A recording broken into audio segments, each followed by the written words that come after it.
de nombreux patients consultent un médecin avec une suspicion clinique symptomatique d'hypogonadisme et pensent que leurs problèmes sont liés à une faible testostéronémie. Souvent c'est le cas, mais une investigation approfondie est nécessaire. En France, la prise en charge de l'hypogonadisme implique souvent des analyses sanguines pour mesurer précisément les taux de testostérone, de FSH et de LH, permettant un diagnostic différentiel plus précis. Il existe plusieurs causes possibles à un faible taux de testostérone, incluant des facteurs génétiques, des troubles de la fonction testiculaire, des maladies chroniques ou encore des traitements médicamenteux. L'hypogonadisme, caractérisé par un taux de testostérone bas, peut entraîner des symptômes variés et désagréables tels que fatigue, irritabilité, troubles du sommeil, perte de masse musculaire, diminution de la libido et dysfonction érectile. En France, le traitement de l'hypogonadisme peut inclure une thérapie de remplacement hormonal par testostérone, sous stricte surveillance médicale, ou des traitements visant à stimuler la production naturelle de testostérone. Cependant, il est possible de stimuler naturellement la production de testostérone et d'améliorer ses niveaux sanguins grâce à plusieurs mesures. Premièrement, la perte de poids, particulièrement la réduction du tour de taille, est essentielle. La perte de graisse corporelle diminue l'aromatisation de la testostérone en estradiol par l'aromatase, une enzyme qui transforme la testostérone en estrogène.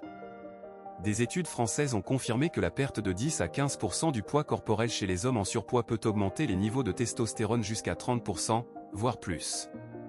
Deuxièmement, la pratique régulière d'exercices physiques, notamment des exercices de haute intensité comme la musculation, au moins 3 fois par semaine, est bénéfique. Ce type d'entraînement améliore la sensibilité des récepteurs androgéniques et stimule la production de testostérone. L'activité physique régulière contribue également à améliorer la santé globale et à réduire le risque de maladies chroniques qui peuvent affecter les taux de testostérone.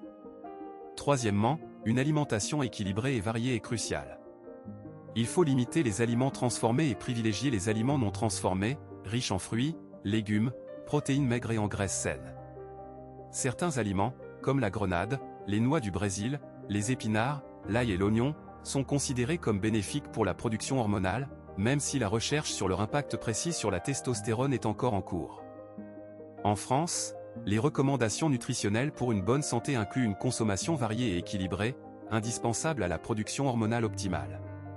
Quatrièmement, un sommeil de qualité et suffisant est essentiel. Des études, notamment aux États-Unis et en France, ont démontré une corrélation directe entre la durée et la qualité du sommeil et les niveaux de testostérone. Un manque de sommeil peut réduire significativement les taux de testostérone. Il est recommandé de dormir au moins 7 à 8 heures par nuit, dans un environnement calme et propice au repos. Enfin, il est important de limiter l'exposition aux perturbateurs endocriniens, comme le BPA, présent dans certains plastiques, cosmétiques et produits d'entretien. En France, la réglementation sur les perturbateurs endocriniens est en constante évolution, avec des efforts pour réduire leur présence dans les produits de consommation courante. Privilégier les contenants en verre ou en métal, éviter le chauffage des aliments dans des récipients en plastique et choisir des produits étiquetés sans BPA sont des mesures préventives efficaces.